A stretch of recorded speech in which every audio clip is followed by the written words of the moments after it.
ଖ୍ରୀଷ୍ଟରେ ପ୍ରିୟ ଭାଇ ଓ ଭଉଣୀମାନେ, ଆପଣମାନଙ୍କୁ ପ୍ରତ୍ୟେକଙ୍କୁ ମୋର ଆଉ ଗୋଟେ ଭିଡ଼ିଓକୁ ମୁଁ ସ୍ୱାଗତ କରୁଅଛି। ତେବେ ବନ୍ଧୁଗଣ, ଆଜିର ଭିଡ଼ିଓରେ ଆମେ ଦେଖିବା ବାଇବେଲ କିପରି ଗୋଟିଏ ପୁସ୍ତକ ରୂପେ ପ୍ରକାଶ ପାଇଥିଲା। ତେବେ ଆଜିର ଭିଡ଼ିଓ ଅତ୍ୟନ୍ତ ଗୁରୁତ୍ୱପୂର୍ଣ୍ଣ ଅଟେ, ତେଣୁ ଭିଡ଼ିଓକୁ ଲାଷ୍ଟ ପର୍ଯ୍ୟନ୍ତ ଦେଖନ୍ତୁ, ଅନେକ ବିଷୟ ଆପଣ ଶିଖିପାରିବେ। ତେବେ ଚାଲନ୍ତୁ ବିଳମ୍ବ ନ କରି ଆଜିର ଭିଡ଼ିଓକୁ ଆମେ ଆରମ୍ଭ କରିବା। ବାଇବେଲ 66ଟି ପୁସ୍ତକର ସମସ୍ତେ ଏହାର ମୁଖ୍ୟତଃ ଦୁଇଟି ଭାଗ ରହିଅଛି। ପ୍ରଥମ ହେଉଛି ପୁରାତନ ନିୟମ, ଯାହା ଜିହୁଦୀ ମାନଙ୍କର ଧର୍ମଶାସ୍ତ୍ର, ଓ ଦ୍ୱିତୀୟ ହେଉଛି ନୂତନ ନିୟମ, ଯେଉଁଥିରେ ଯୀଶୁଖ୍ରୀଷ୍ଟ ଓ ଆଦ୍ୟ ଖ୍ରୀଷ୍ଟିଆନ ମାନଙ୍କ ବିବରଣୀ ରହିଛି।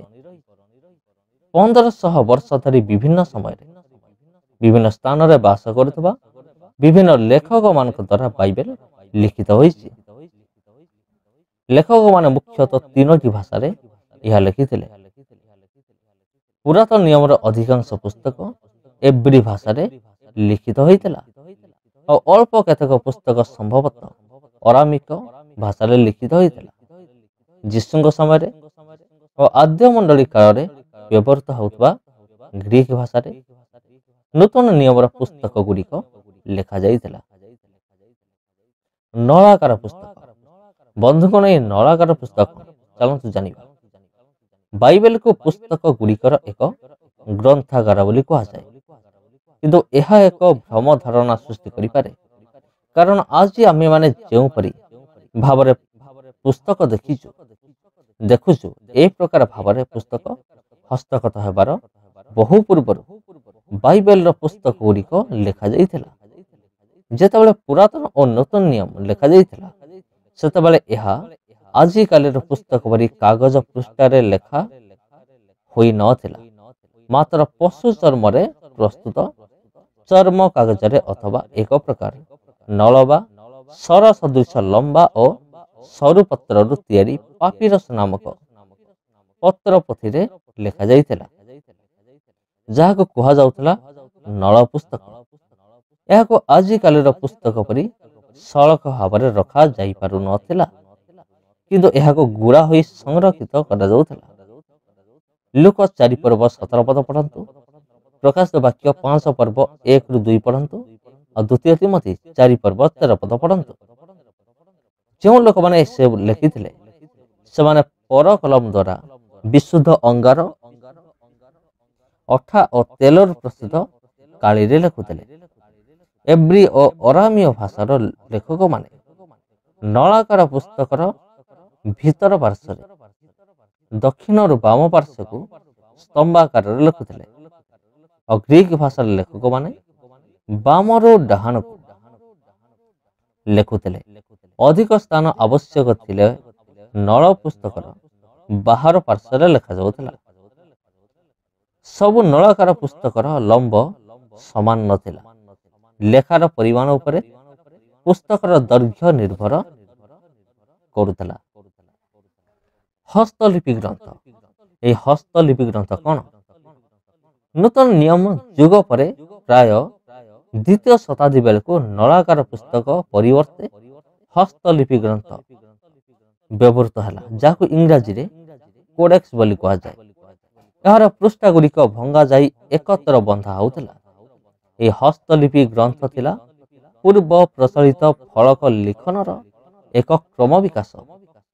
ବେଳେବେଳେ ହସ୍ତଲିପି ଗ୍ରନ୍ଥରେ ମଲାଟ ମଧ୍ୟ ରହୁଥିଲା। ସର୍ବସାଧାରଣଙ୍କ ଦ୍ୱାରା ବ୍ୟବହୃତ ହେବାର ପ୍ରାୟ 2 ଶତାବ୍ଦୀ ପୂର୍ବରୁ ବାଇବେଲ ଲିଖନ ପାଇଁ ଏହି ହସ୍ତଲିପି ଗ୍ରନ୍ଥ ବ୍ୟବହୃତ ହେଉଥିଲା। ସମ୍ଭବତଃ ଖ୍ରୀଷ୍ଟିଆନମାନେ ଏହି ନୂତନ ପ୍ରଣାଳୀର ଗ୍ରନ୍ଥକୁ ପ୍ରଚଳନ କରାଇବାରେ ସେ ସମୟରେ ପଥ ପ୍ରଦର୍ଶକ ହେଉଥିବେ, କାରଣ ଏହା ବହନ କରିବା ସହଜସାଧ୍ୟ ଥିଲା ଓ ନଳାକାର ପୁସ୍ତକ ଅପେକ୍ଷା ହସ୍ତଲିପି ଗ୍ରନ୍ଥରୁ ଏକ ନିର୍ଦ୍ଦିଷ୍ଟ ଶାସ୍ତ୍ରାଂଶ ଖୋଜି ପାଇବା ମଧ୍ୟ ସହଜ ଥିଲା। ପୁରାତନ ନିୟମ ଅନ୍ତର୍ଗତ ପୁସ୍ତକ ଗୁଡ଼ିକର ସଂଗ୍ରହ। ପୁରାତନ ନିୟମର ପୁସ୍ତକ ଗୁଡ଼ିକ କେମିତି ସଂଗ୍ରହ କରାଗଲା? ପୁରାତନ ନିୟମର ପୁସ୍ତକ ଗୁଡ଼ିକ କିପରି ଓ କେବେ ସଂଗ୍ରହ କରାଯାଇଥିଲା, ତାର ବିସ୍ତୃତ ବିବରଣୀ ଜାଣିବା ଅସମ୍ଭବ। ତେବେ ଏତିକି ସୁସ୍ପଷ୍ଟ ଯେ ଏହି ପୁସ୍ତକ ଗୁଡ଼ିକର ସଂଗ୍ରହ କାର୍ଯ୍ୟ ଶହ ଶହ ବର୍ଷ ଧରି ଚାଲିଥିଲା। ପୁରାତନ ନିୟମ ଅନ୍ତର୍ଗତ କେତେକ ପୁସ୍ତକ ନିଜେ ଏକ ଏକ ସଂଗୃହୀତ ପୁସ୍ତକର ସମସ୍ତେ କହିଲେ ଅତ୍ୟୁକ୍ତି ହେବ ନାହିଁ। ରାଜା ଦାଉଦ ଗୀତ ସଂଗୀତାର କେତେକ ଗୀତ ନିଜ ଚେଷ୍ଟାରେ ସଂଗ୍ରହ କରିଥିଲେ।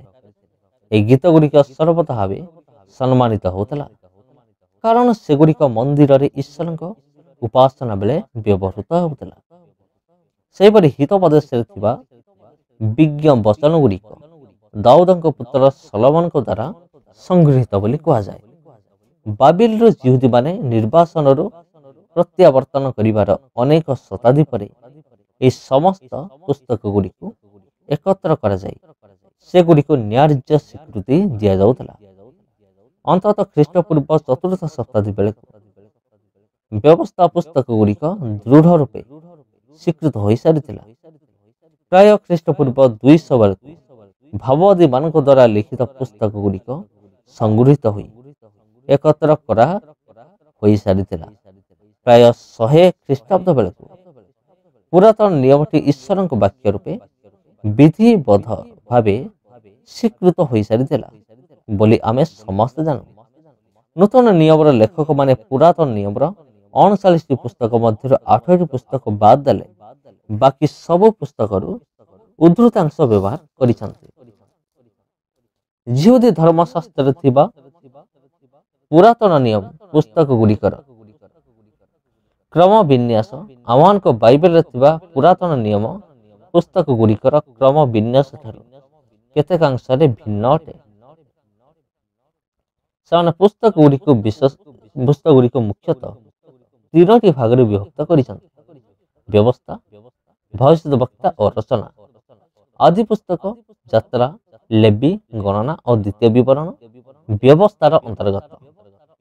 ଭବିଷ୍ୟତ ବକ୍ତା ପୁନଶ୍ଚ 2 ଭାଗରେ ବିଭକ୍ତ: ପୂର୍ବବର୍ତ୍ତୀ ଭବିଷ୍ୟତ ବକ୍ତା, ଯେଉଁଠାରେ ଅଛନ୍ତି ଜିହୋସିୟ, ବିଚାରକର୍ତ୍ତା, ସାମୁଏଲ ଓ ରାଜାବଳୀ ଏହାର ଅନ୍ତର୍ଗତ, ଏବଂ ପରବର୍ତ୍ତୀ ଭବିଷ୍ୟତ ବକ୍ତା ଯେପରି ଜିସାୟ, ଜିର୍ମିୟ, ଜିହିଜିକଲ ଏବଂ 12ଟି ଗୌଣ ଭବିଷ୍ୟତ ବକ୍ତା ହୋସେଇରୁ ମଲାଖୀ ପର୍ଯ୍ୟନ୍ତ ଏହାର ଅନ୍ତର୍ଗତ।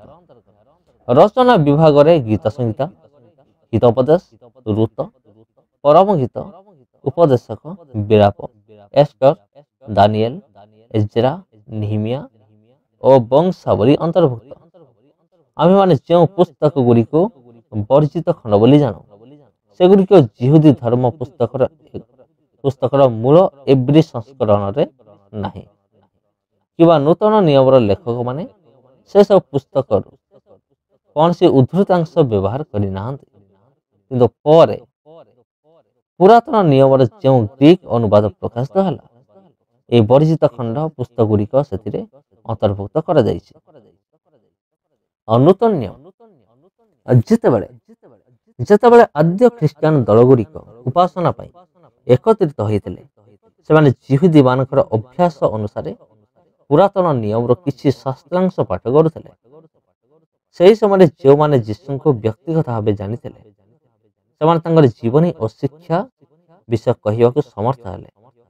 କିନ୍ତୁ କାଳକ୍ରମେ ପ୍ରଭୁ ଯୀଶୁଙ୍କ ପ୍ରତ୍ୟକ୍ଷଦର୍ଶୀ ପ୍ରେରିତମାନଙ୍କ ମୃତ୍ୟୁ ପରେ ଲିଖିତ ବିବରଣୀର ଆବଶ୍ୟକ ଅନୁଭୂତ ହେଲା। ଆଉ ସେତେବେଳେ ସୁସମାଚାର, ପ୍ରେରିତ ପୁସ୍ତକ ଓ ପ୍ରେରିତମାନଙ୍କ ପତ୍ରାବଳୀ ଗୁଡ଼ିକ ସଂଗୃହୀତ ହେଲା ଓ ଉପାସନା ମଣ୍ଡଳୀ ମାନଙ୍କରେ ବ୍ୟବହୃତ ହେଲା। ପରିଶେଷରେ ଏହି ପୁସ୍ତକ ଗୁଡ଼ିକ ମଧ୍ୟ ପୁରାତନ ନିୟମ ସଦୃଶ ସମାନ ସ୍ୱୀକୃତି ଓ ସମ୍ମାନ ଲାଭ କଲା। ଦ୍ୱିତୀୟ ଶତାବ୍ଦୀର ଶେଷ ବେଳକୁ ନୂତନ ନିୟମର 4 ସୁସମାଚାର ଧର୍ମଶାସ୍ତ୍ର ରୂପେ ସ୍ୱୀକୃତି ଲାଭ କରିଥିଲା ଓ ପ୍ରେରିତ ପୁସ୍ତକ ତଥା ପାଉଲଙ୍କ ଲିଖିତ 13ଟି ପତ୍ର ସର୍ବସାଧାରଣରେ ଗ୍ରହଣୀୟ ହୋଇ ମଣ୍ଡଳୀ ଗୁଡ଼ିକରେ ବ୍ୟବହୃତ ହେଉଥିଲା। କ୍ଷୁଦ୍ର ପତ୍ର ଗୁଡ଼ିକ ଯଥା ଦ୍ୱିତୀୟ ପିତର ଓ ଦ୍ୱିତୀୟ ଜୋହନ, ତୃତୀୟ ଜୋହନ, ଯାକୁବ ଓ ଜିହୁଦା ଇତ୍ୟାଦି ଗ୍ରହଣୀୟ ହେବାକୁ କିଛି ସମୟ ଲାଗିଲା, କାରଣ ଅନ୍ୟ ପୁସ୍ତକ ଗୁଡ଼ିକ ପରି ସର୍ବସାଧାରଣରେ ପାଠ କରାଯିବା ପାଇଁ ହୁଏତ ଏ ପୁସ୍ତକ ଗୁଡ଼ିକ ସେ ସମୟରେ ଏତେଟା ଉପଯୋଗୀ ନଥିଲା। ପରେ ପରେ ନୂତନ ନିୟମରେ ଥିବା ଅବଶିଷ୍ଟ ପୁସ୍ତକ ଗୁଡ଼ିକ ମଧ୍ୟ ଧର୍ମଶାସ୍ତ୍ର ରୂପେ ସ୍ୱୀକୃତ ହେଲା। ନୂତନ ନିୟମ ସହିତ ଆମେ ଆଜି ଯେଉଁଭଳି ଭାବରେ ପରିଚିତ, ଚତୁର୍ଥ ଶତାବ୍ଦୀରେ ଅନୁଷ୍ଠିତ ମହାନ ମଣ୍ଡଳୀ ପରିଷଦ ଦ୍ୱାରା ନୂତନ ନିୟମର ପୁସ୍ତକ ଗୁଡ଼ିକ ତାଲିକାଭୁକ୍ତ ଅସ୍ୱୀକୃତ ହେବାର ବହୁ ପୂର୍ବରୁ ମଧ୍ୟ ଏହା ଉଣା ଅଧିକେ ପ୍ରାୟ ସେହିଭଳି ଭାବେ ମଣ୍ଡଳୀଗଣ ଦ୍ୱାରା ବ୍ୟବହୃତ ହେଉଥିଲା। ତେବେ ଖ୍ରୀଷ୍ଟରେ ପ୍ରିୟ ଭାଇ ଏବଂ ଭଉଣୀମାନେ, ଇଏ ହେଉଛି ଗୋଟେ ବାଇବେଲ କିପରି ଆମମାନଙ୍କ ପାଖକୁ ଆସିଲା ତାହା ଆମେମାନେ ଜାଣିଲୁ। ସମସ୍ତଙ୍କୁ ଆନ୍ତରିକ ନମସ୍କାର। ପୁଣି ଦେଖା ହବ ଆପଣଙ୍କ ସହିତ ଆଉ ଗୋଟେ ଭିଡ଼ିଓରେ ଆଉ ଗୋଟେ ଅଧ୍ୟାୟରେ। ନମସ୍କାର।